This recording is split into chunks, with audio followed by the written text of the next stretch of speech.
There we go. See if that works. Yes, can I reclaim my time, sir? You've lost no time. Mr. Chairman, I want to thank you. It's concerning to me that we've spent almost 5 hours here of this esteemed body, which I am a member of, to discuss tapes of Hillary Clinton when we know that we have a humanitarian issue happening in our country that we need to resolve. But with that being said, President Trump fired Director Comey on May 9, 2017, and on May 10, 2017, Chairman Jason Chaffetz sent a letter to you, sir, asking that you investigate the decision to fire James Comey. Did you receive that letter? I did. You separately stated that if circumstances warranted, the OGI will consider including other issues that may arise during the course of the review, and the recommendation to remove Comey indeed warranted some consideration. Am I correct, sir? You said that. Yeah, if Okay. circumstances warranted, we would expand. Okay, my question to you is, did you expand the scope of your review into the 2016 election to encompass the fire of Director Comey? We did not. Why didn't you? For similar reasons to what I mentioned earlier, which is my understanding that it may be the subject of an ongoing special counsel review, that there wasn't a reason for us to make a determination at that point in time. Did someone direct you not to? Nobody directed us not to. Is your office currently investigating the firing of Director Comey? We have not announced any review regarding that. I didn't say announcement. Are you currently investigating? We, as I said a minute ago, if there's a basis for us to look at it, we will assess and look at it. But my understanding is that it is something that the special counsel is reviewing, and and that's your sole decision to make. It is my sole decision to make. Have you encountered any attempts to interfere with, obstruct, or curtail that investigation? Zero. No, of my own investigations. This investigation or other work, we've had no interference at all. Has any entity or individual denied you witnesses or documents that you have requested as a part of your investigation that you have presented to us? We got access to everything, and as we note here, 2 witnesses did not agree to voluntarily be interviewed by us, and we had no ability to compel them. Is there, and I will ask you again, is there a role that your office will play in the investigation that does not interfere with Special Counsel Mueller's probe? We have multiple investigations that have happened with the Hillary Clinton emails. Why are you making that sole decision that because there is one investigation that you will not investigate the firing of FBI agent Comey? As a general matter, Congresswoman, and it's not unique to this matter, as a general matter, when there are ongoing Justice Department investigations, FBI, others, we understand that we don't want to be in the middle of an ongoing investigation, and we defer and wait until the conclusion of that to assess whether there's something for us to review. And the special counsel, as does the Deputy Attorney General and others, understand that under the IG Act, if they see misconduct by Justice Department officials, they're obligated to notify us of that. So you are stating on the record now that there will be no investigation from your office based on your sole decision of the firing of Director Comey? I'm not saying that. I'm saying we have not made a decision with regard to the request we received as to whether we should or should not do that. So how long will that process take for you to make a decision? In all likelihood, until we understand that there is no other investigation going on of that within the Justice Department, we would wait until that point in time. And obviously that is out I of would my like to control. ask a question. repeatedly we've heard about the possible obstruction of the election of our current president. And last time I checked, even though the crowd's numbers don't match his statements, he is the president of the United States. So we are investigating whether a person's personal opinion is one that is conduct that we are finding to be, as far as employment, because it was a government phone, is that the issue that is the core of this? The fact that someone does not support a certain political candidate? It has nothing, from my standpoint and our findings. Well, that's been brought up multiple times today, that you said because of the email where he said that we'll stop that. My point being, it doesn't matter who he's trying to stop. What I've said repeatedly is, I don't care whether he was trying to stop the local election, the presidential election, or any candidate. An FBI agent cannot take a position or state like that they would consider using their official action to affect any candidates. I agree with that, but I do not want a slippery slope that this president is immune to anyone not agreeing with him. And I've heard that repeatedly today as if it's a capital crime because someone did not agree or support. But I do support what you're saying in the role of an FBI agent, that we do not expect that. And I want to be clear, this is a democracy still, and we still have freedom of speech. Thank you. Gentlelady yields back. The gentlelady from the state of North Carolina is recognized. Thank you, Mr. Chairman. I would like to yield my 5 minutes to you. I thank the gentlelady. Inspector General Horowitz, I want to go back for a couple of minutes on the issue of intent. I mean, am I correct? Is that your understanding from what Jim Comey said, that the missing element was some element of intent that he was reading into the statute? That's what he said. I think what the prosecutors were looking at was knowledge. And knowledge of the wrongfulness of her conduct, or knowledge that her arrangement with herself may have allowed classified information to traverse her server? Knowledge that classified information actually did transit through her server. All right. Because of the absence of markings. Well, the questions I have for you are equally applicable, whether the missing intent is knowledge or intent. Can you think of a better way to determine what an actor knew than to ask the actor what he or she knew? Am I missing some better repository of evidence than to actually interview the target or the suspect yourself? I would say there could be instances where there would be better evidence, like contemporaneous recordings, as opposed to the interview where the person might not be candid. But I'm not aware of those in this case, but perhaps you know something I do not. No, I'm not. But I'm just saying, you asked hypothetically, is there a better way to get evidence of someone's state of mind? Given the evidentiary restrictions in this case, can you think of any better way to resolve that issue of knowledge than to actually interview the target herself? No, I think you would want to interview the target herself. All right. And what would you ask the target? You were a highly decorated federal prosecutor from one of the most prestigious districts in the country. What would you ask the defendant if you were trying to determine whether or not that person, that suspect, had knowledge?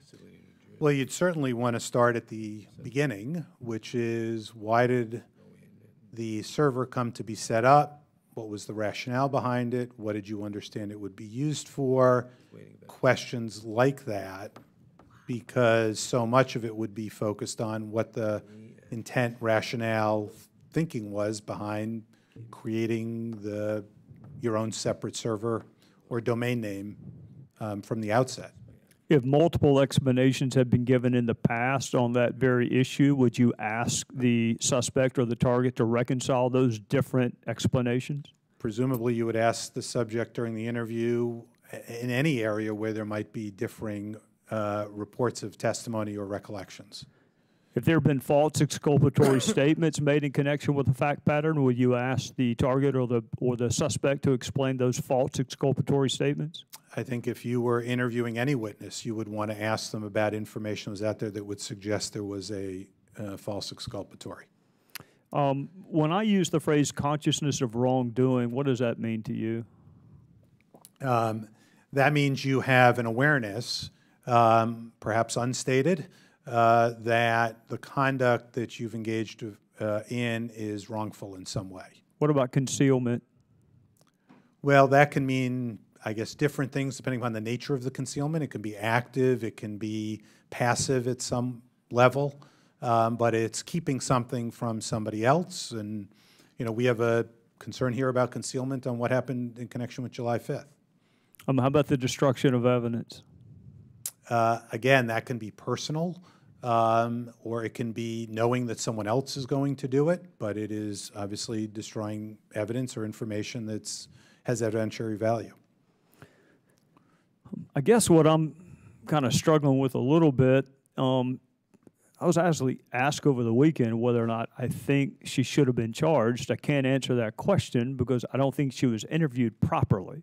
And it's very difficult to go back and conduct a proper interview after one has already been botched. Did you see all of the questions that you and I just went over in the 302? Were all of those asked of her during that July interview? I think one of the concerns that's been raised is that a 302 only being a summary of what was said, that there isn't a transcript or other more definitive report on precisely all the questions and answers. So we have a summary, and that's what we're working off of that. It's an extensive summary, but it's still not a transcript. Well, given the fact that you and I agree that actually talking to the witness, the suspect, the target might be, absent a contemporaneous recording, some of the better evidence on knowledge and intent, how in the hell was Jim Comey able to draft an exoneration press release 6 weeks before that interview took place? You know, I think it's clear from looking at what we uncovered that by that point in time, they had largely concluded what they had concluded. But my question is, if what you're missing was knowledge and or intent, and the single best repository for that evidence is the person you've yet to talk to, how in the hell can you make that conclusion? I think I'll give you what the answer was that we got back, which was, of course, we kept open the possibility that we would find some evidence that would change that view. That was the explanation we were given. If that were true, did you find drafts of inculpatory press releases? We did not. You found no memos or drafts where he had decided to charge her? That's correct. We were told, by the way, by the prosecutors, as you see here, that they did not draft anything until after the interview, precisely because they wanted to wait before making a final judgment for the interview. Isn't that what we normally do? Wait until the last interview is? It's my last question I'll have for you. Back when you did trial work, do you remember the judge ever admonishing the jury that you are not to make up your mind until the last witness has testified and the last piece of evidence has been introduced? Do you remember a jury ever being told that by a judge? Not only do I remember that as a prosecutor, but I actually served on a jury last year. So I remember that from the judge's instruction. It's kind of one of the basic precepts of our justice system is that you wait until it's over before you draw a conclusion. And I am just dumbfounded that Director Comey would draft a press release and cite the missing element when the single best repository of potential evidence on that element had yet to be talked to. I find that stunning. But I'm also stunningly out of time. So I'll go to the gentleman from Florida, Mr. Gates.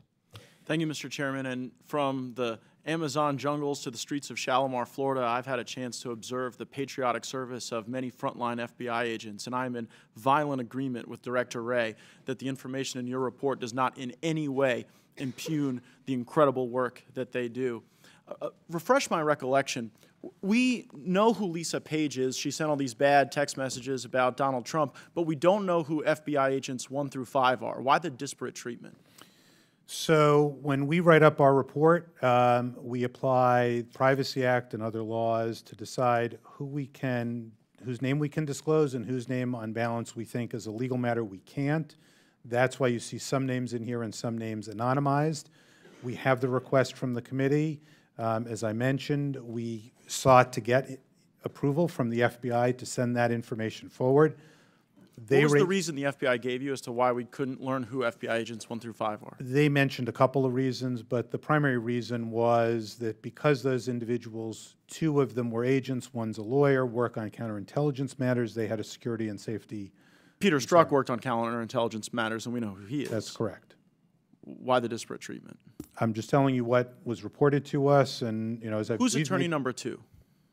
I have to think about who that is, but again, I'd want to make sure that what I was saying wasn't putting someone in jeopardy or at risk. And what was the reason the FBI gave for not telling us who attorney number 2 is?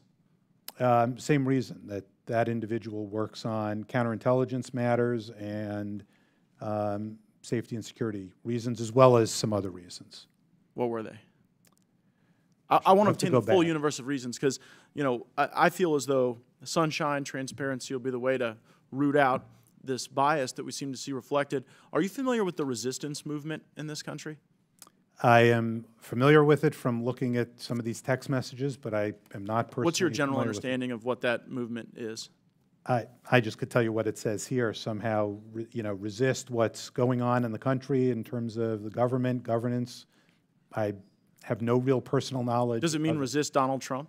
Resist his presidency? That's my understanding, certainly as it was played out here. So you've got Peter Strzok, who goes from the Hillary Clinton email investigation to the FBI Trump-Russia investigation to the Mueller probe. You've got Lisa Page, who goes from the Hillary Clinton email investigation to the FBI Russia investigation to the Mueller probe. And then you have attorney number 2, who similarly goes from the Hillary Clinton email investigation to the Trump-Russia investigation to the Mueller probe. It seems like a very bizarre coincidence that the way people tended to end up on the Mueller probe was some association with Hillary Clinton. Whether it was the people I just identified, or whether it was Andrew Weissman, who attended Hillary Clinton's election night party, or whether it was Jeannie Rhee, who had defended the Clinton Foundation in FOIA defenses, it seems so bizarre that the people you would go and accumulate to prosecute the President of the United States and investigate him would be so intertangled with these fact patterns regarding Hillary Clinton. Does that strike you as odd? I don't know if it strikes me as odd, other than I know it, as to the 3 individuals you mentioned, occurred. Is that usual for someone who's like directly tied to one element of a fact pattern to then migrate over to these other investigations? It's an excellent point, Congressman. We actually make that here as well, that from a management matter, having done corruption cases, you wouldn't put someone who just investigated an individual on one side to go investigate the other person. Who made those staffing decisions? Would have been the leadership of the FBI. So it would have been James Comey who's been fired. It would have been Andrew McCabe, who has been referred for criminal prosecution as a consequence of your good work. Attorney number 2 says, "Viva la resistance," while actively investigating President Trump. Is that right? That's my understanding. And does it trouble you that someone who was tasked with investigating the president was associating himself with a resistance movement against the very same president? I'll say what I said earlier. I don't care who that person was investigating. That person should not be making comments about an individual or related to a person they're investigating or the FBI is working on. Well, it will be totally unacceptable to my constituents to say that there was a person who went from the Hillary Clinton email investigation to the Trump-Russia investigation to the Mueller probe, who identified himself and who you identified as the lead FBI lawyer on the Mueller probe, and we don't get to know who that person is. Associating with the resistance, going after the president after this totally botched Hillary Clinton email investigation that you've appropriately highlighted. In this country, we cannot live in a world where unelected people at the FBI get to shelter someone who I believe was actively working against the president and actively associating and identifying with a movement that is intended to frustrate everything that this president is trying to do. So I hope we get that information, Mr. Chairman, and I yield back. Gentleman yields back. The gentleman from Oklahoma is recognized. Thank you, Mr. Chairman, and thank you, Inspector General Horowitz, not only for your long patience today, but for your professionalism on so many levels. One of the things that I think the facts seem to bear out from this hearing today, that there was bias by key investigators collecting evidence, Their investigative evidence was provided then to prosecutors. These prosecutors, based on that evidence, acted accordingly without any bias of their own in coming to their conclusions. Is it possible that prosecutors can be misled by biased investigators who guide or withhold evidence? It's certainly a possibility, and that, you know, something like that could happen. We didn't, in the evidence we reviewed, we didn't see that here, but certainly. Well, given the actions of the investigators expressing bias, which was very detailed in the report, and the statements and draft statements of the director months before the investigation was complete, do you think it possible they already had an outcome in mind? Oh, well, I think clearly they had the FBI, through Director Comey, had an outcome in mind, given the drafting starting in early May. And while prosecutors were found to be unbiased in their conclusions, did that same conclusion exist with those making investigative decisions, whose evidence would ultimately be provided to the prosecutors? Well, Director Comey, obviously heading up the FBI and his folks, we lay out here that they believed by early May that absent confession, some unusual event or discovery of evidence they didn't anticipate, or false statements, that they thought this was heading towards a declination. And I guess that, you know, that's the concern that the American people have, is the investigation was not even closed, that we have the Bureau, the Justice Department.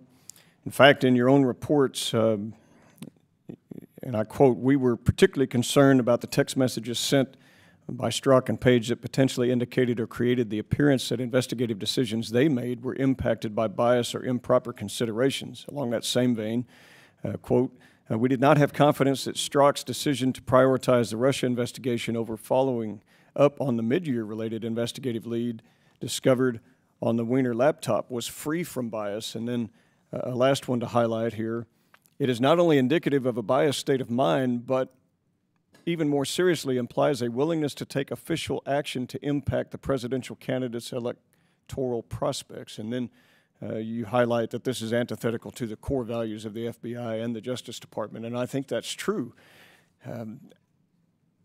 In your report, you discuss also that Mr. Comey was concerned about a classified issue specific to Lynch, and that there are questions that many of us have related to these issues that arose in March 2016 that allege bias or attempts by Attorney General Lynch to impede the mid-year investigations, and that some of that information suggests or could that Comey may have also been attempting to influence the investigation.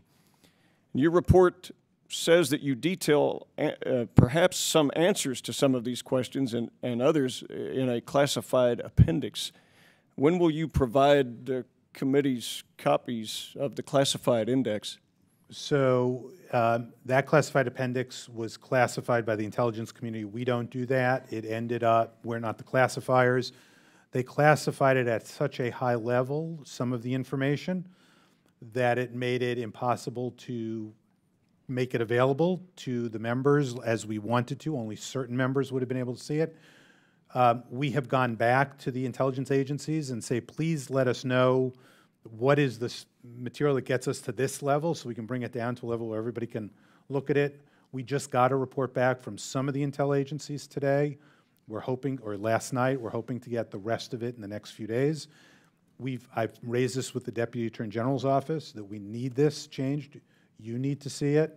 It's important for the Congress to see it, and we're going to work hard to get that done. Absolutely. And can the House hold a copy in our secure That's exactly what I want to do. an unredacted copy? Right. That's exactly what I'm working. Because we've been through this rodeo before, and I've gone down to the tank and I've read redacted things, and then had members, high-placed members of our Bureau and Justice Department say, well, this is because of Freedom of Information Act redactions, as if that were a grounds to withhold information from Congress.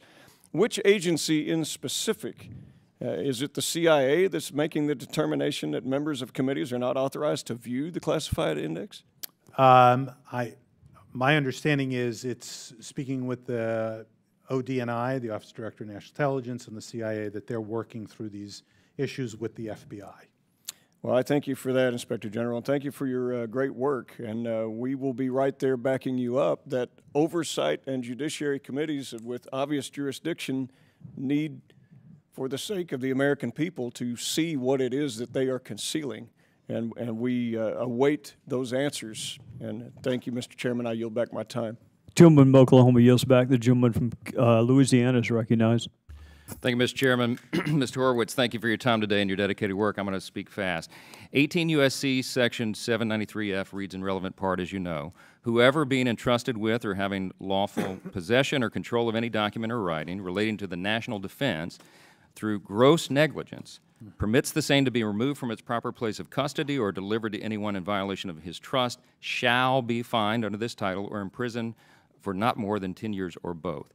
Isn't it true that Director Comey's initial draft statement, which he shared with FBI senior leadership, criticized Clinton's handling of classified information as, quote, grossly negligent? That's correct.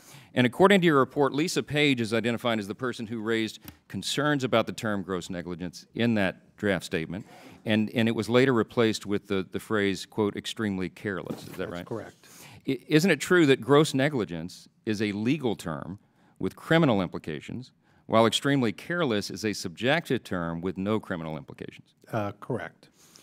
I want to pick up on what Chairman Gowdy asked you a few moments ago, and you've said a couple times today the focus in this particular investigation was on actual knowledge. Is that correct? That's correct. The problem I have, and the real question here, is that that's not a standard of focus or an interpretation that's provided in the express language of the operative statute. Isn't that right? That's correct. And when I say this investigation, obviously means the department's mid-year investigation, not our review. Right. And so the department used this application of the statute. There's no express language in the statute to give them that authority. The question is, where did that come from? By what authority did these investigators unilaterally decide to employ an actual knowledge standard in interpreting the statute?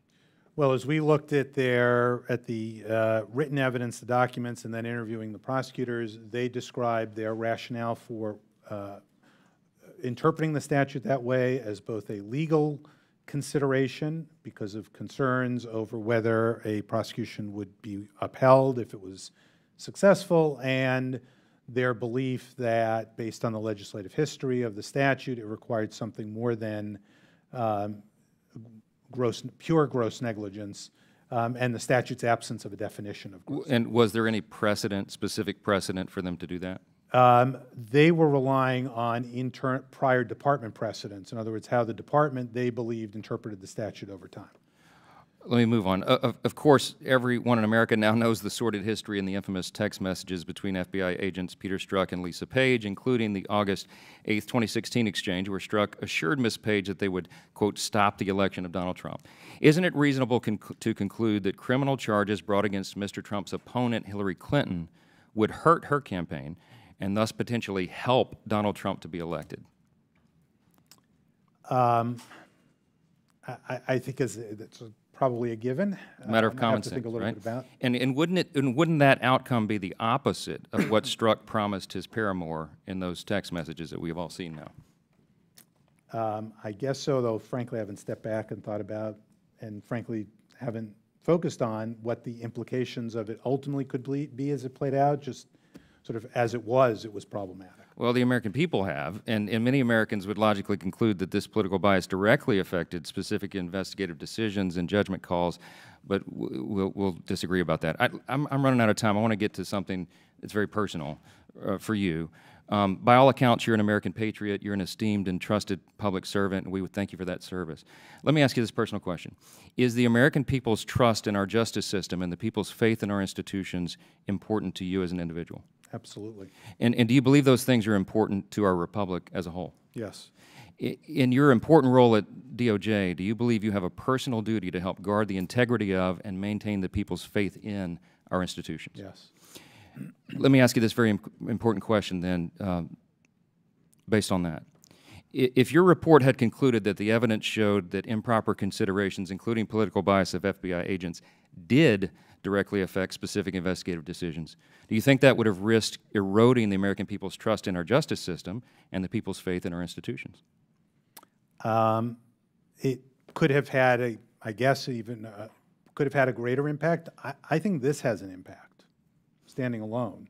But would you agree that it stands to reason that a man in your position might be tempted to rationalize a report that political bias did not affect the Clinton investigation as somehow serving a greater good of not completely undermining the country's faith in our FBI? Look, I look at this evidence, and my team looks at this evidence based on our judgments, our best judgments on this. We don't pull our punches because of concerns over how it'll seem or appear. I think anybody who tells me that having just completed an investigation where I called the former FBI director insubordinate and issued a report about the deputy director lying under oath, I don't think anybody can accuse us of pulling our punches on that. Could you at least see, I'm out of time, could you at least see how reasonable people might reach a different conclusion, though? As I said in my opening, Congressman, the purpose of laying out this in 500-plus pages is precisely so the American public, who are the people who I serve, we all serve, can make their own judgments. And people will agree or disagree. We've done our best to put our judgment on it. I would just assure everybody we didn't pull any punches on it. Appreciate your service. I yield back. Gentleman from Louisiana yields back. The gentleman from Virginia is recognized. I thank the chair. What a long day, Mr. Horowitz. Thank you for your patience. You know, following up on the gentleman from Louisiana's style of questioning as well as content, would it be fair to conclude by the American people that a hearing such as this is designed to discredit an ongoing investigation, criminal investigation, by the special counsel Robert Mueller, and using your report to do that? Might that be something? I'm not going to speculate. Of course you're not. On anybody's Of course intent you're here. not. But that kind of leading question deserves a leading question in return. One suspects sitting here that we're up to no good. 2 committees with a big hearing to try to prove that there was such unbelievable bias within the FBI, political bias, that it taints everything they're doing. And I look at your conclusion. You say there are many lessons to be learned from the department and the FBI's handling of the mid-year investigation, but among the most important is the need to respect the institution's hierarchy and structure and to follow established policies, procedures, and norms, even in the highest profile and most challenging investigations. Is that correct? That's correct. Is it established policy, Mr. Horowitz, DOJ policy, to disband an investigation, an ongoing investigation, because, say, somebody's personal lawyer says it's an investigation that will be cleared up with a pardon?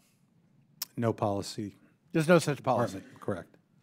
In fact, that would be bad policy, would it not? That would not be good policy. Is it established Department of Justice policy to disband an investigation because, let's say, the subject or one of the potential subjects of the investigation calls it a witch hunt?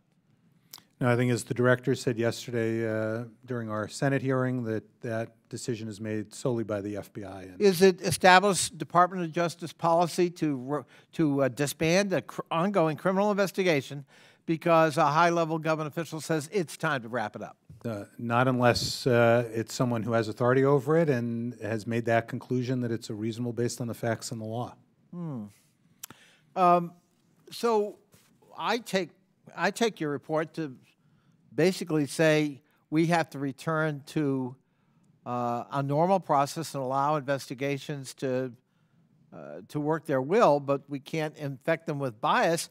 I thought I read in your report, despite hours of hearings here with 76 members, I thought your report concluded that in the conclusion with respect to Secretary Clinton's emails, you did not detect any evidence of the effect of bias in that conclusion.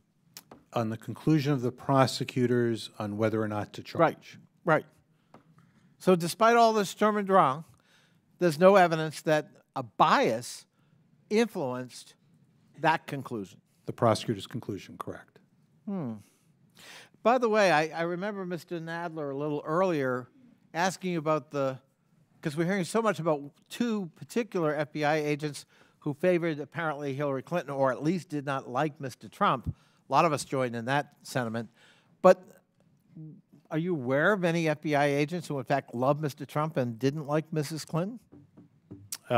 We looked at the team that worked on this investigation and the Clinton email investigation, and we reported what we found in terms of biased text. Did anyone ever refer you to, say, the New York field office of the FBI? There were comments made by the FBI General Counsel about his understanding of the view of agents in the New York field office. My time is almost up, and there are a lot of people who believe the New York office had profound bias that was anti-Clinton that actually influenced Mr. Comey's thinking. I just wish the fervor shown here was reflected in our willingness to look objectively at other needs for investigation, especially with respect to cabinet members in the current administration. I believe we now have over 50 subpoena requests in my committee to the chairman, none of which have been issued. I wish we had in-depth hearings with respect to potential corruption and ethical lapses by members of the cabinet, but we haven't done that. But we are going to spend a joint committee hearing, full committee, looking in the past at something that's already been adjudicated. I want to thank you, Mr. Horowitz, and your colleagues for a fine piece of professional work, and I hope it doesn't get distorted through this process. I yield back. Gentleman from Virginia yields back. The gentleman from Wisconsin is recognized. Okay, we've already spent a lot of time on Mr. Strunk and Ms. Page, but they have obviously said things that you would consider that they had a strong bias towards Ms. Clinton becoming president, correct?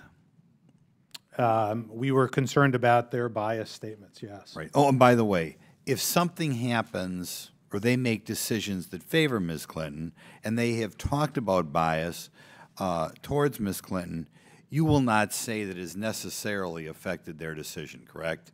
You will give them the benefit of the doubt in your paper? I don't know if it's right to say we give them the benefit of the doubt, as opposed to we would go and look for the evidence to see if we could find evidence of bias. Okay, but if they make a decision that happens to favor Ms. Clinton or happens to hurt Mr. Trump, you do not by itself say that's an indication of bias? Well, I would say that with regard to the October decision to not prioritize the Wiener laptop and prioritize the Russia investigation, we reached the determination we were concerned that it could have evidenced bias. Okay.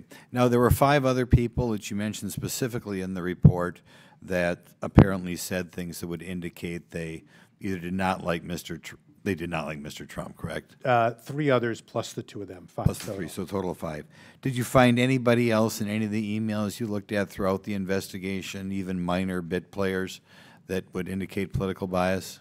You know, we saw in various messages sort of discussions that were tangential, in our view, to the events, and so I can't sit here and I have to check to see which side everybody was on and who they spoke about, but nothing that we thought connected in any way. Okay, but there were other comments on the election. There's going to be people making comments. Comments, of course, they're going to make comments. It would So seem that's, to I'm me, just hesitant to say. It would seem to me in this environment, it would stick in your mind if anybody happened to make a comment indicating they wanted President Trump to win. Do you ever remember any comments like that from any of these emails? I don't remember anything as I sit here. Okay. Several of these people were involved in more than one investigation, which kind of concerns me. Was it a coincidence that people who had an anti-Trump bias wound up in 2 separate investigations or 3 separate investigations? Well, what we describe here is the decision was made in July after the Clinton investigation was closed in Director Comey's announcement and the Attorney General's announcement when the Russia matter opened, to take some of those same members and put them on that next investigation, which we state is, from a management standpoint, something we would be thought was. Was it a coincidence, though, they happened to be Clinton partisans? I guess that's my concern. Of all these seas of FBI people, we're told they're so professional, is it a coincidence that people who have so brazenly expressed anti-Trump sentiment would wind up on these 2 key political investigations? Well, just keep in mind, these texts aren't discovered till 2017 when we start our review. So Right, I understand that, but what you think was, it hits me as unusual, given the huge volume of work the FBI has to do, that these clearly anti-Trump people wound up on these two politically charged investigations, no? look, I don't know exactly how they ended up on the other investigation, other than Mr. Strzok was at the time the Deputy Assistant Director of Counterintelligence. So Yep. Are you investigating the Russian investigation? we are now looking at, in light of the referrals we've had over the last several months, the question about the FISA issues that were referred to us, as well as the campaign-related questions that have been referred to us. Okay, but you're not prepared yet to talk about any information. No, it would certainly be Political bias there or premature. not. We're still investigating it for the very reasons that people have expressed concern about the I'll give you a broader question, which involves not just this investigation, but the whole, what we'll call the swamp. I don't mean this to be a partisan thing, because I think this is an unusual presidential election. It wasn't really a Republican versus Democrat election. It was kind of a swamp versus non-swamp. Because a lot of the Republicans, I don't think, wanted Mr. Trump to win either, because they were kind of wedded to the swamp. When I look at the voting results in the District of Columbia and surrounding areas, I think the whole country in general is about half Clinton, half Trump. But you look at Montgomery County, 19% Trump, Alexandria County, 17%, Arlington County, 16%, Prince George County, 8%, District of Columbia, 4%. We're living in an area here which is just so out of whack with the rest of the country, you know, so right across the board that it's hard to believe.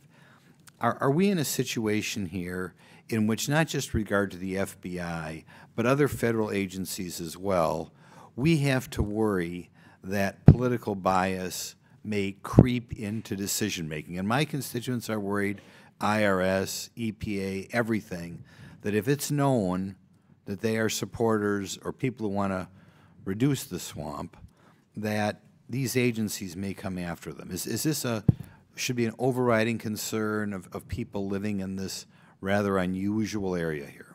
The gentleman's out of time, but you may answer the question. Mention, Congressman, I think what's so concerning about this and these texts is because it creates that appearance, and rightfully so, that concern. You know, the Justice Department is, and the FBI has offices in every part of this country. Some parts of the country have voting records one way, some have the other way. When you show up in an office and you work for the Justice Department, you work for the FBI, it doesn't matter whether you're in a red state, a blue state, a purple state, a red district, a green district, should have zero bearing. You walk in that door, if you can't be a professional and walk in that door and do your job, you got to get a different job. That's what it's all about. And I've seen commentators write about this, and I had a colleague in Southern District of New York who's written about this. We went to the office, and I didn't know what my colleagues' political views were. I just knew they cared about investigating the heck out of the case, and if someone deserved to be charged, they were charged, and if someone deserved to be convicted, they brought the case to the courtroom to see if they could, to see what the jury would decide. And that's what the Justice Department's about. And if you can't walk in the door and leave your views behind, you got to get a different job. Gentleman yields back. The gentleman in Arizona is recognized. Thank you, Mr. Chairman. It was reported that on May 15th, you completed a draft of the report that we're discussing today, and then you circulated all of it or portions of it to various individuals, Mr. Comey, McCabe, Loretta Lynch, Lisa Page, Peter Strzok. Were there others that received the portions of that draft? So individuals who provided voluntary testimony, whose conduct is critiqued in here, as a matter of fairness, and we do this in every single review we do, we change no practices here. We give them a chance to come in as a matter of fairness to tell us if they think we got it wrong, or to give us additional evidence if they think we missed something. Right. So that's I appreciate that. You testified to that earlier today. So Yes. I'm wondering, did you give it to anyone else other than those people I just named?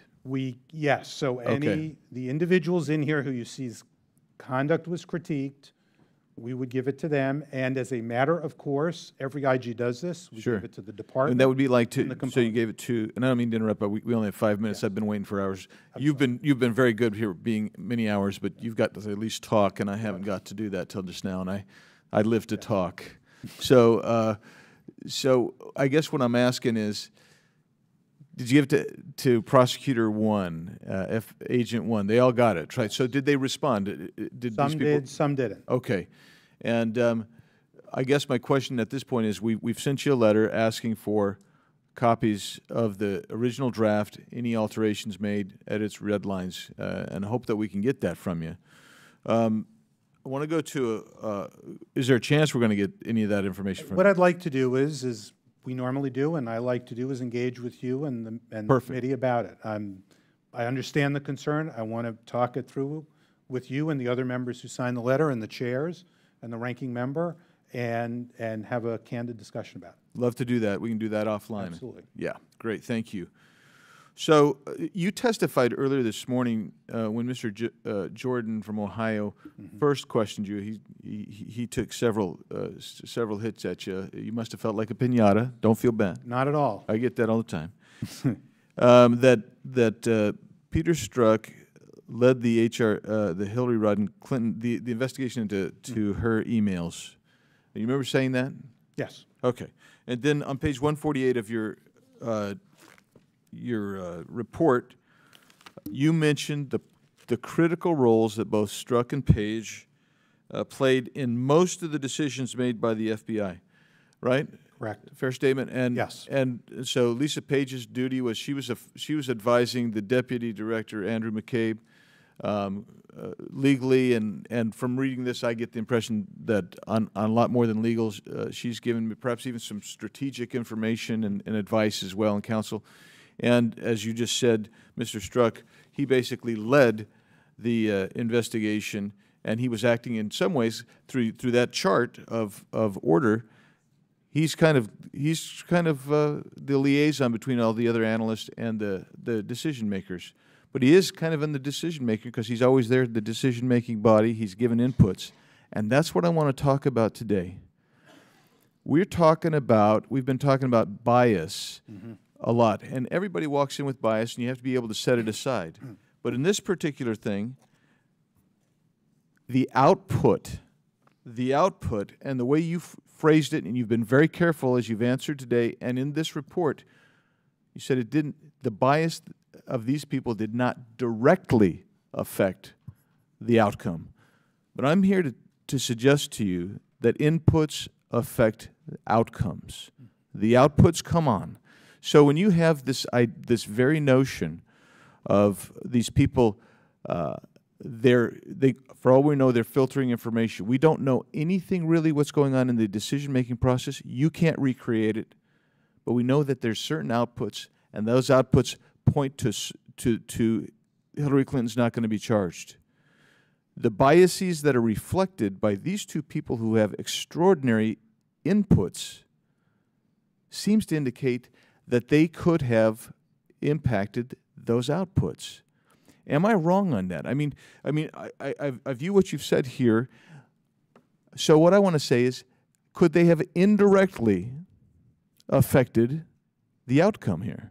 It could have, and we don't rule it out. And frankly, I think what you have a right to expect from us is this kind of report, laying out the facts so that you and every member and every person in this country can make their own assessment. Well, I will say in my last second, that you've written a report that the other folks that disagree with me will say that, see, there was no bias here. You know, if there was any bias, it was against Hillary Clinton. And people on my side look at it and say, you got people working here in the highest levels who appear to have been controlling and the inputs that are going into the decision-making process, and that indicates that the ultimate output may indeed have been biased. Thank you. I have no further time. The gentleman from Arizona yields back. The gentleman from Florida is recognized. Thank you, Mr. Chairman. General, let me paint a little picture of the FBI that that I knew for many years, and I think most would agree. They are the premier law enforcement agency, not just in the United States, but I think most likely in the world. Would you agree with that? I think they're viewed, and I'll say one of, because we oversee other law enforcement agencies at the Justice Department. Oh, okay. Well, I'll let you off the hook on that one. But also that Mr. Strzok, who's risen to a very high level within that organization, has to be a premier agent within the premier agency, the FBI. That's certainly what we were told. You agree with that? Yeah. And so, and in fact, I don't know that the FBI, at least in the 40 years that I've been in law enforcement, ever conducted an investigation that brought the integrity of the agency and the investigative process under such scrutiny and questioning of the integrity of the agency. Would you agree with that? It certainly has brought incredible scrutiny and undercut the credibility of the organization in a way that is unfair to all these thousands of agents out there. Exactly. And I've never seen anything like it. And in fact, even Agent Strzok, I don't know of anything in his past that ever questioned his integrity and his service to the FBI or his country. I'm not aware of anything. So when I look at your report, and then you outline several investigative and prosecutorial missteps in this particular case, and I'll read just a few of them for you. This is from the Roman numeral 1 in the summary. The preference for consent over compulsory process to obtain evidence. Decision to obtain, not to obtain, or to seek to review certain evidence such as the personal devices used by Secretary Clinton's senior aides. The use of voluntary witnesses over these interviews. Quote, decisions to enter into letter use or queen for a day immunity agreements with 3 witnesses, some of which I think might have been potential targets as well, had the potential anyway. The use of consent agreements and active production immunity to obtain the laptops used by Clinton's attorneys, Cheryl Mills and Heather Samuelson, to cull her personal and work-related emails. The handling of the Clinton interview on July 2nd, the tarmac meeting, the mid-year exam delay and looking into the Anthony Weiner laptop situation, Director Comey's drafting of an exoneration letter in May. So my question is, when you look at these things in their totality, you look at them individually, you may not see much, but you know in a civil rights prosecution, you look at patterns or practices that will overcome any written policy that they may be presenting, and all a plaintiff has to do is show a pattern or practice to overcome a defense by an organization that, you know, we have this policy against,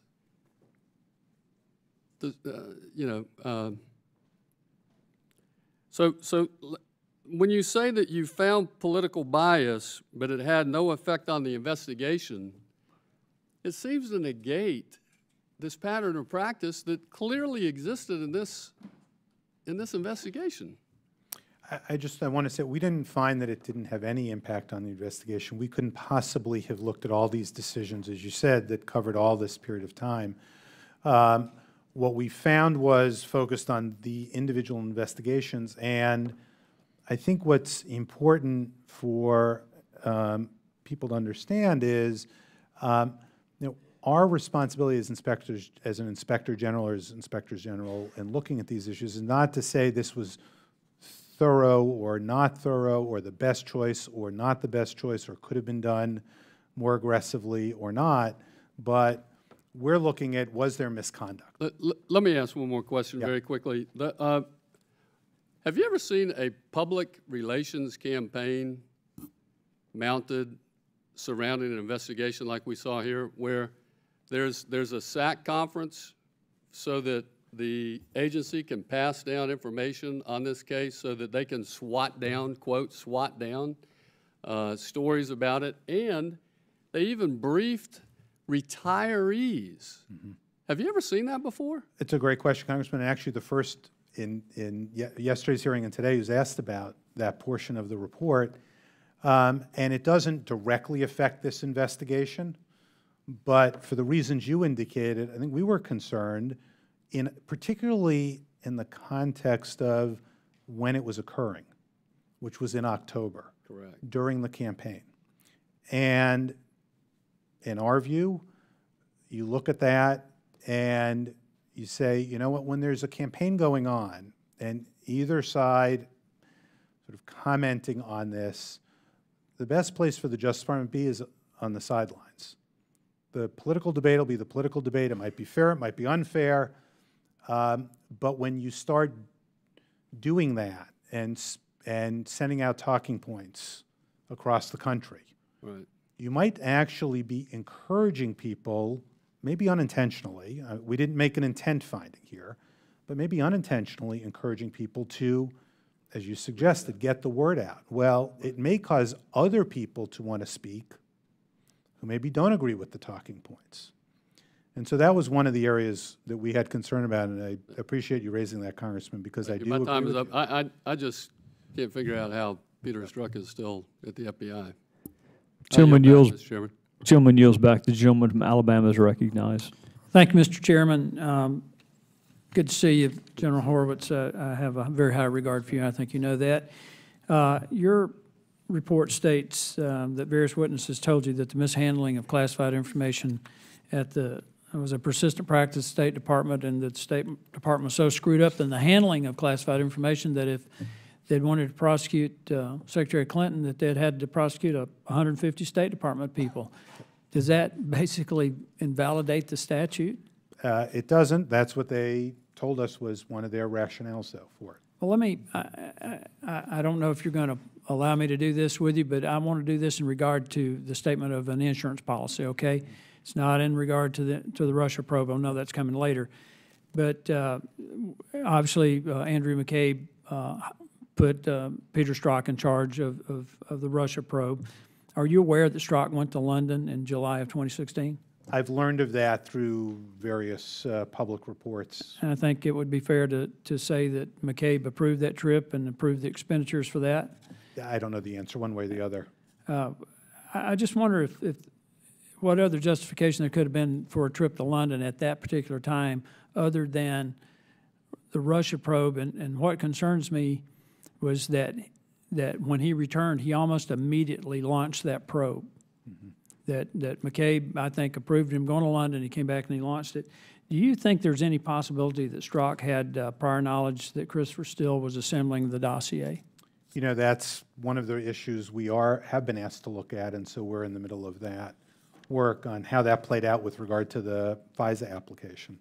And I'm glad that you made that point, because I think another question I need to ask was there any possibility that the dossier was at least part of Strzok's insurance policy? Because that statement came later, mm-hmm. I believe. Right. The insurance policy statement came up on August. Well, here's what concerns me about it, is that you've got McCabe, whose wife received almost $700,000 in campaign contributions from the Clintons, was almost 40% of her total campaign contributions. And obviously there was a very strong relationship. McCabe put Strzok in charge of this. He either sent Strzok to London or allowed him to go, approved it. Do you think that either of them had knowledge that the Clinton campaign paid for the dossier? I don't know the answer as I sit here, but that, you know, is something as part of the review that we're doing. It will be touched on in terms of the dossier. Well, and I appreciate that. I look forward to reading that report. And I understand, you know, what you're trying to do. But let me ask you this in regard to bias. And I want to be maybe the one guy that doesn't go over time today. All things being equal, and if someone said they thought that another inspector general would be more qualified than you to do this investigation, I think we'd both agree that there was some bias involved there. It might be qualified, it might be justified, but there'd be some bias there that they preferred someone else over you, okay? But if that same person called you and your colleagues pieces of crap, and that's not what the word they used, or repeatedly referred to you as loathsome or an idiot, awful, used the F word in regard to you, referred to your team as retarded, crazies, or as Mrs. Clinton said, deplorables, I think that would go beyond bias. I think you might even consider that extreme prejudice or maybe even extreme animus. Would you agree with that? Look, I think, you know, as we've talked about, when we I'm presented just asking this, you know, Yeah. hypothetically, if I were responsible for the job, the assignments you got, and I made comments privately like that about you that later became public, how would you feel about that? Oh, I think it certainly is evidence of a biased state of mind like we But it laid would out here. indicate that I Sorry. had made a determination that I was going to prevent you from advancing your career. I just would ask you, would you have any confidence that you would be treated fairly under those circumstances? I think I'd have, you'd have reason for concern, and it's precisely why this is so problematic. And especially if it were persistent right to the very correct. end. I thank you, Mr. Chairman. I yield back. Gentleman from Alabama yields back. The gentlelady from Georgia is recognized. Thank you, Mr. Chairman. Thank you so much, Mr. Horowitz, for being here. A January 14th, 2016 letter from IG Charles McCullough discusses sworn declarations that dozens of Secretary Clinton's emails were top secret and special access program levels. This information, as you well know, is so sensitive that even for IG McCullough, he had to get special clearance in order to even see them. Treating information like this improperly would almost certainly have resulted in serious consequences for just about anybody, not in this situation. This letter from IG McCullough, was out well before Comey changed the May memo language from, quote, gross negligence to extremely careless. And since we have a lot of viewers watching this, and we tend to, in this committee, both of these committees, be very legalese, could you describe for everyone the difference between those two phrases? Well, gross negligence is a legal term found in Section 793, whereas extremely careless is a non-legal term to describe, or as used here by former Director Comey, to describe what his characterization was of the conduct. So did I hear you correctly that there's really nothing in the U.S. Code that deals with, quote, extreme carelessness or extremely careless when it comes to handling classified information? Correct. Okay. So information classified at this level contains very critical information, critical to national security, protecting the identity of U.S. intelligence assets.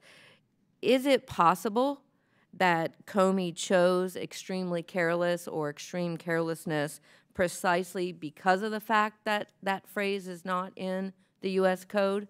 In fact, that's what we were told is the reason for the change was to take it from what was in the statute to something outside the statute. Well, thank you. I think all of us on the committee and those watching appreciate that clarity. I want to follow up on something that Chairman Gowdy brought up earlier, and that has to do with the interview process. Secretary Clinton was voluntarily interviewed rather than appearing before the grand jury. That's correct. Were Secretary Clinton's attorneys, Mr. Mills and Samuelson, I believe their names, were present for that interview? There were multiple lawyers present, including Ms. Mills and Ms. Samuelson. Mills and Samuelson, interesting. Were they not also witnesses in this investigation? They were. It would strike me that's a little bit unusual to have witnesses a party to an interview with the subject of the investigation. Which is why we found that it was not consistent with normal investigative practice. And actually, Director Ray yesterday also suggested that. Was that interview recorded? It was not. Why? The FBI, as a matter of its practice, does not record interviews of witnesses. Is that one of your recommendations to change that? I would hope so. We actually don't have that in a recommendation. That's been a subject of discussion for many, many years within the Justice Department. So there was a written report. There was a written summary report of the interview. Oh, so only a summary. So when I read your report, the IG report, that the decision not to prosecute Secretary Clinton was essentially made prior to her interview. Did I read that correctly? What we were told is, absent a confession or a false statement, the plan was to close the investigation immediately after the interview. So if the decision not to prosecute was largely made prior to even talking to her, how could it, and there's been all of the discussion today about whether or not she had willful knowledge and intent. How could anybody even know if she had willful intent or knowledge if they didn't talk with her before they made the decision? And then secondly, with the conversation and what we now know is the very extreme bias, particularly of Strzok and several other agents who, as I read the report, were part of that investigation, how can anyone really be sure that there wasn't bias in the way that interview was conducted when it went to the prosecutorial decision? And what we went and looked at was the summary and the preparation that went into the interview to see whether the questions that were intended to be asked were in fact asked during that, in terms of whether individuals who were in the room were biased or expressed bias. You would have there's absolutely no idea. We wouldn't know one way or the other, although I would, say we, Mr. Strzok was in the room, but not one of the questioners, and we had concerns about his text messages, and one of the two questioners was one of the other three individuals we've referenced here as with problematic text messages. Very disturbing. Mr. Chairman, I yield back. Gentlelady yields back. The gentleman from Kentucky is recognized. Thank you, Chairman Gowdy. Mr. Horowitz, I have a statement and then a quick question. I go home to Kentucky every weekend, and when I'm home, I'm talking to a lot of people all across the state. My district's very vast, from one end of the state to the other. When we're home during recess, I talk to a lot of people. The biggest complaint that I hear from the good, hardworking people in my congressional district in southern Kentucky is the disgusting news that they've seen about the obvious bias from the FBI and from the investigators. And it leads in to people's minds exactly what the president's been saying, that this is a witch hunt.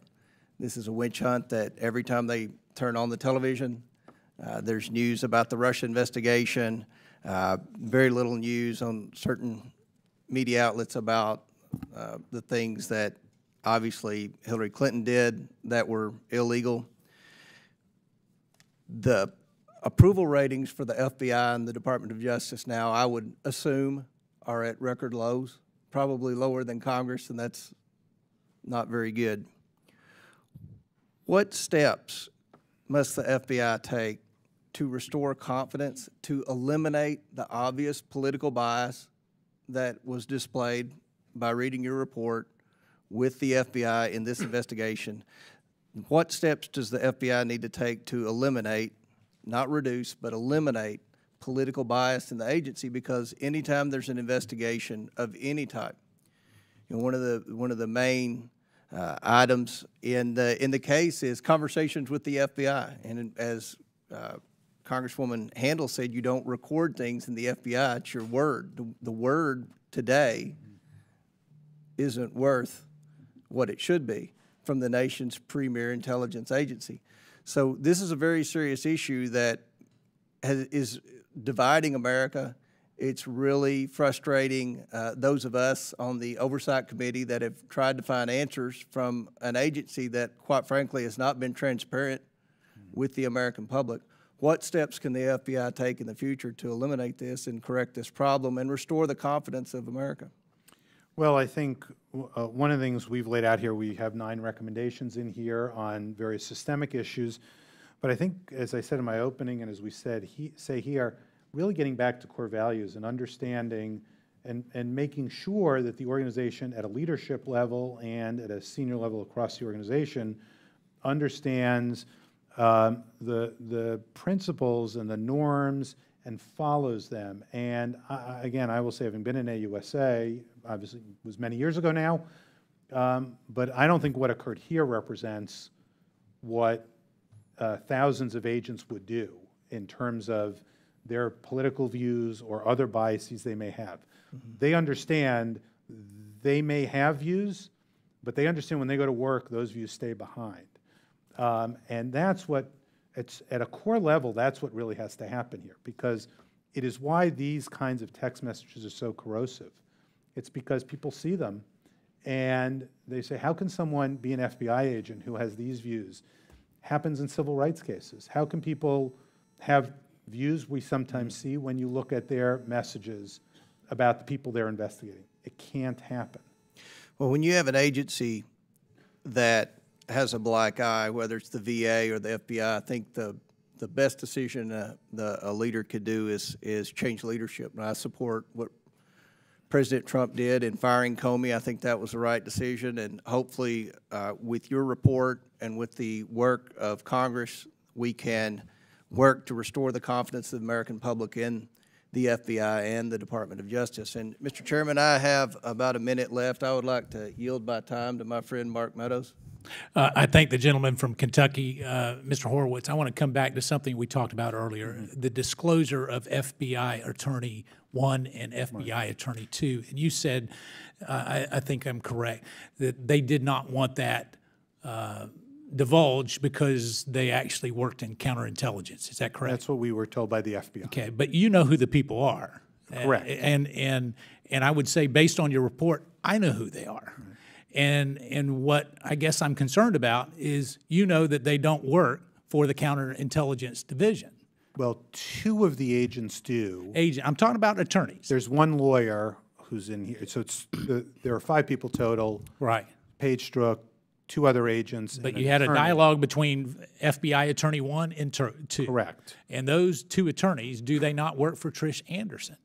Those 2 attorneys work in the Office of General Counsel. Yeah, and so would one of those attorneys be Sally Moyer? I'm going to defer to what the FBI. But they don't work in counterintelligence. I mean, if that's the reason the FBI is giving, they're giving you false information because they work for the General Counsel. Let me just add, they were talking Is the other one Kevin Kleinsmith? They were talking about the other attorney there that we have their text messages in here that they were concerned about, along with the other 2.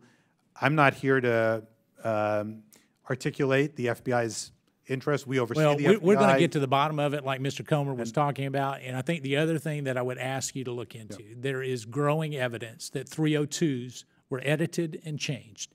And it gets back to what Ms. Handel said in terms of those particular interview sessions.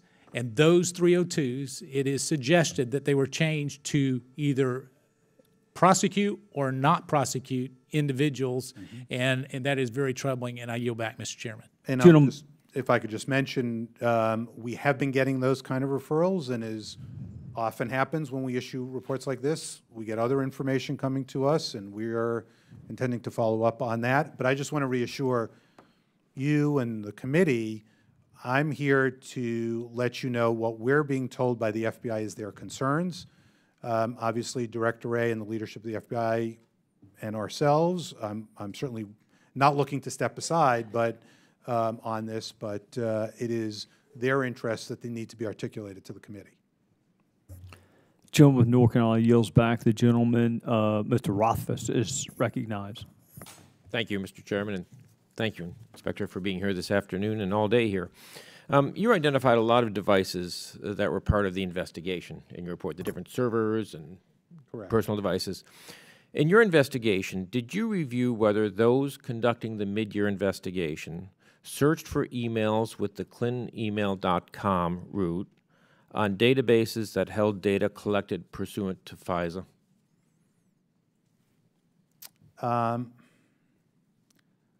I'm not sure as I sit here, but I can certainly get back to you promptly on that. Yeah, I'd like to know that.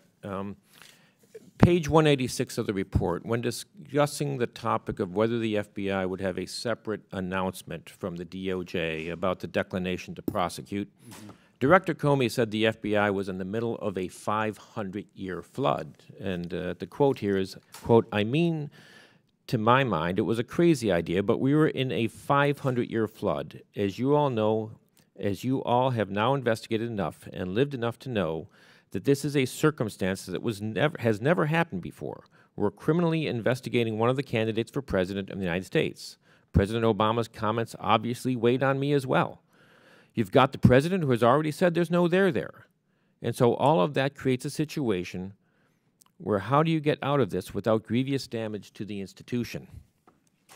Reading this sounds as though Director Comey, his decision in this context of having a separate statement was imbued with political considerations, does it not?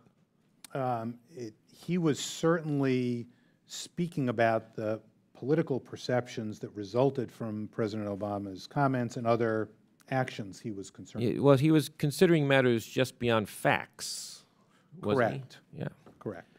And he was considering how, in his own subjective view, that the FBI was going to be viewed in response to this investigation. Agreed.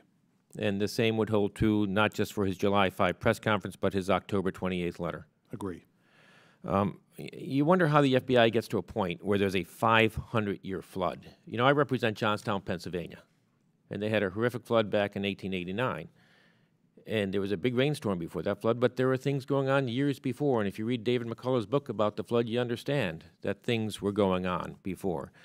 And to understand this in context, we're here today because you had the third highest official in the executive branch decide to conduct official business on a private server for whatever reason.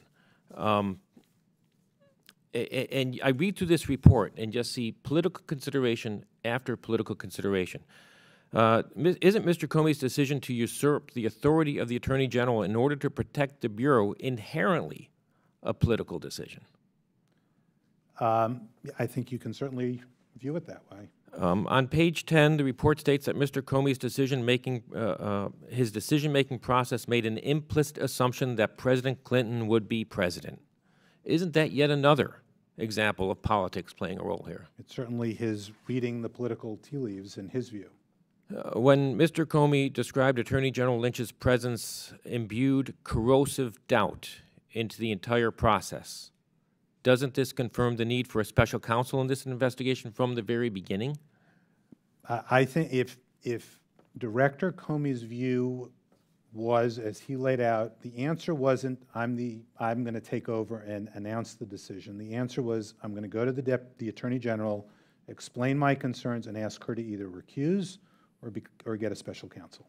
You know, going back over the years and I talk about how the 500-year flood, things happening for years, and you look at everything that was circulating in the first Clinton administration and all the scandals that we saw then and the continuing scandals.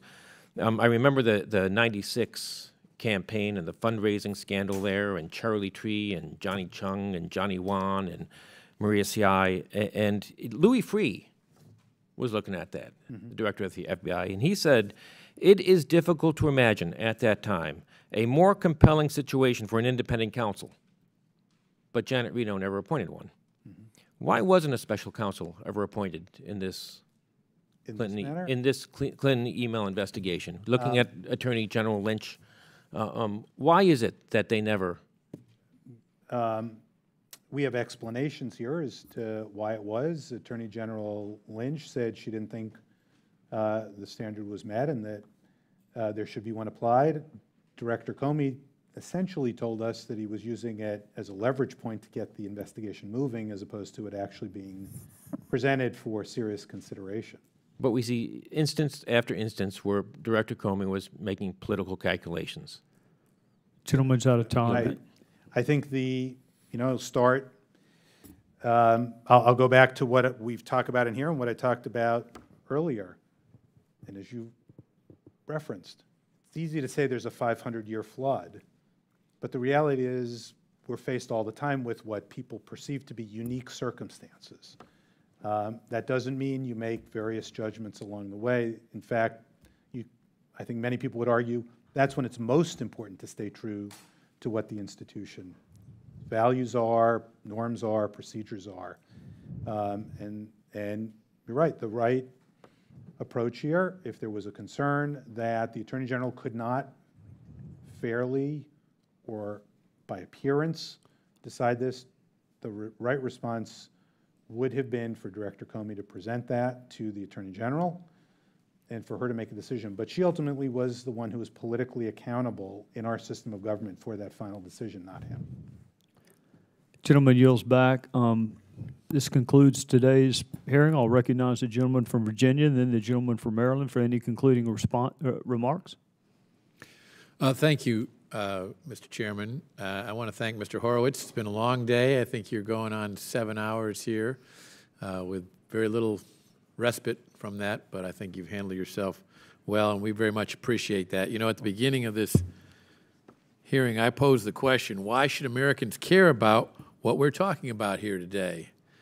And unfortunately, I think we heard from some of our members that we don't care about these emails anymore. We don't care about these GD emails and texts, I assume they're referring to as well, from Mr. Strzok and Ms. Page. But I'd like everyone here to think about, what if the shoe was on their foot?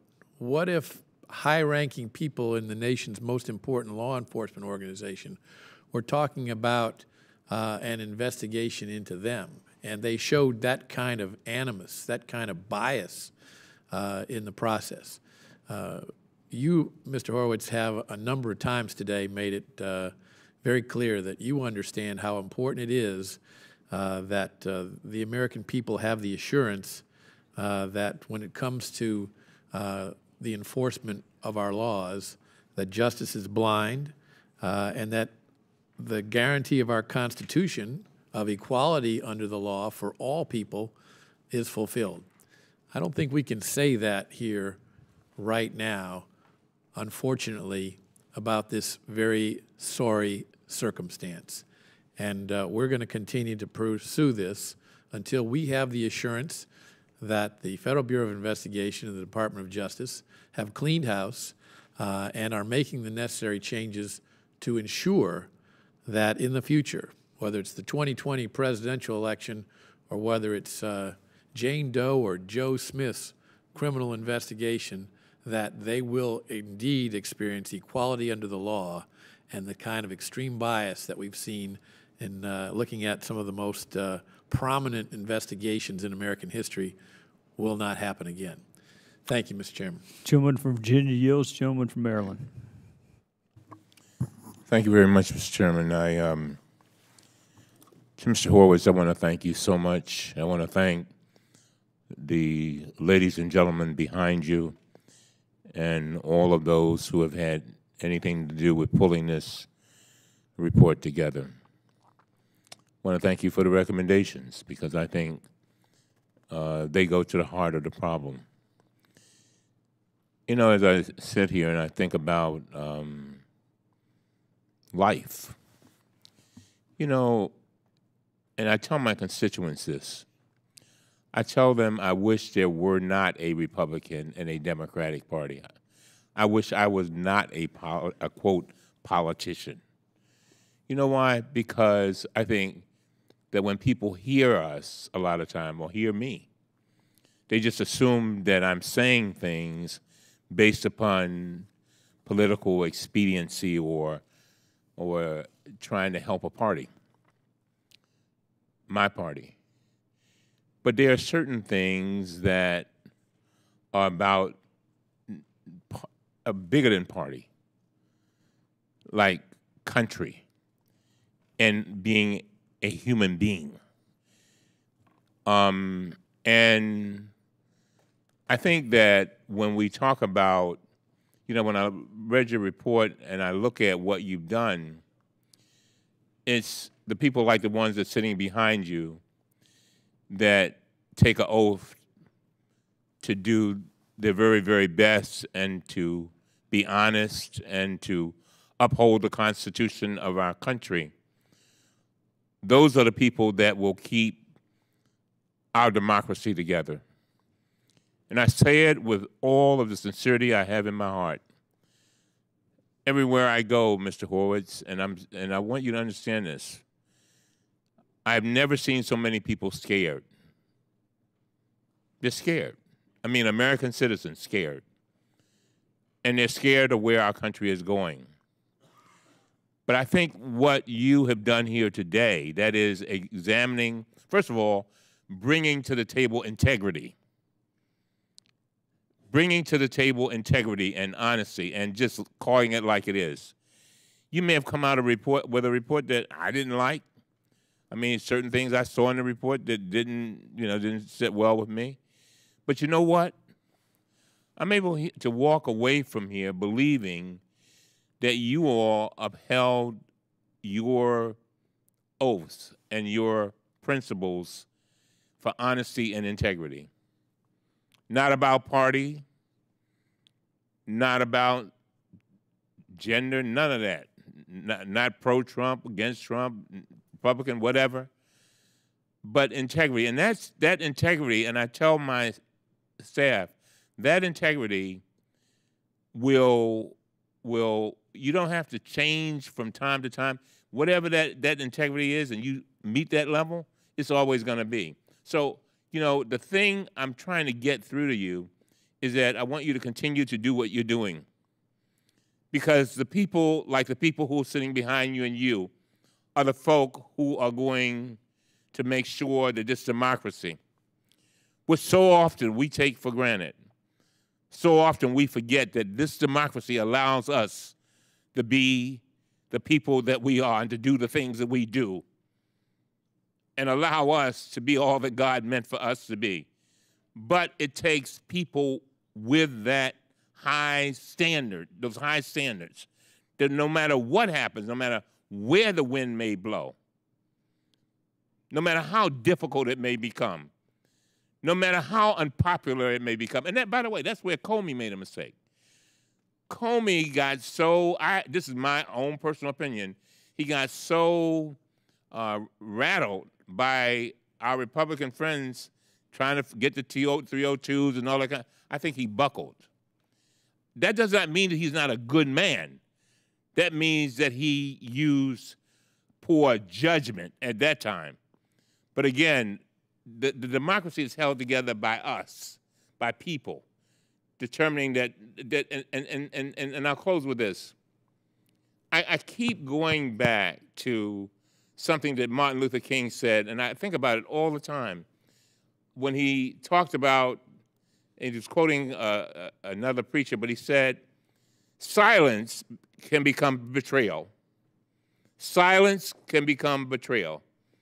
When you see something wrong, you got to deal with it. You got to, and because if we don't, then we go down a slippery slope of betraying not only the people that we represent, all of us, and that includes, I'm just talking about all of us in government. Not only do we betray them, but we betray generations yet unborn. And so again, I thank you. And as to the FBI, you know, Strzok and Page and the other folks, they did some damage. Ain't no doubt about it. No doubt about it. And I cannot get away from the questions that, the excellent questions that the chairman asked. But I believe in my heart, and I want to listen to your answers very carefully, and how, you know, when you say that the problem originated with Comey's elevation, and he got off the track. I think the idea is that we have created a track through the practices and of the DOJ that to keep, we created a road, and all he had to do was stay on track, and he would have been fine. He may have gotten battered a bit, but he would have been fine. And that's why the integrity issue becomes so significant. And so I'm just glad that we have people like you all who are able to come to the table, and yeah, you're going to catch some hell, probably. You already have. but you can stand no matter what. And you can say, we looked at it, we gave it our best. You may not agree with us, but we believe in our hearts that these are the right decisions, and I accept that. And with that, I thank you. The gentleman yields back. The hearing record will remain open for 2 weeks for any member on either committee to submit written opening statement or questions for the record. I'll just say this quickly, Mr. Horowitz, it's been a long day. There are many important and many would argue, including me, urgent issues facing our country today. Some of them have been alluded to today. But there is nothing more important and nothing is ever more urgent than us having confidence in our justice system. So I will apologize to no one for having a hearing on your report, which takes a really hard look at some institutions we desperately need. And I'll say this as a compliment to you and your team. I was thinking over the weekend how much better off our country would be had you and your team conducted the investigation that is the subject of your report. And make no mistake, you and I probably would have reached some different conclusions, as old washed-up prosecutors do from time to time. You can look at a fact pattern and draw different conclusions. I don't mind if people are wrong. I really mind if they're unfair. We can survive being wrong. We can survive calling jump balls differently. We're not going to make it if our system is perceived as being biased and unfair. So, thank you for your work. I know it took a long time, but as you correctly noted, some of the information that my colleagues found most probative came towards the end.